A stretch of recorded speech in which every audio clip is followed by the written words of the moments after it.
Tout à l'heure, je parlais de l'arrivée d'une phase d'indétermination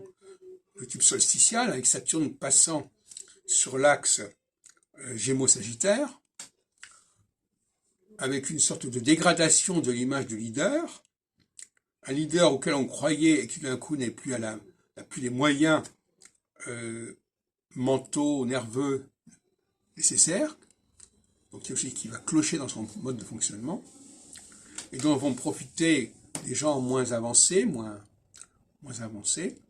mais il y a évidemment le cas inverse, dont il faut se méfier autant, et c'est pas les mêmes personnes qui doivent s'en méfier. Lorsqu'on arrive à une phase équinoxiale, des personnages qu'on avait mis de côté et qui n'avaient plus tout à fait la bonne image, parce que précisément ils avaient passé par une phase solsticiale, vont sortir de cette phase solsticiale, vont échapper à la phase solsticiale, et vont se retrouver dans un climat équinoxial qui va leur permettre,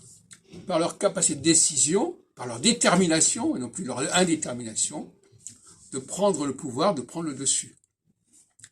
Et donc, il faut bien comprendre que ça, c'est une arme à deux tranchants. Le malheur des uns fait le bonheur des autres.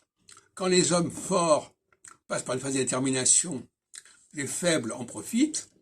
et quand la phase équinoxiale revient, en phase de détermination, eh bien, les faibles vont se trouver refoulés, humiliés par la puissance de l'homme fort.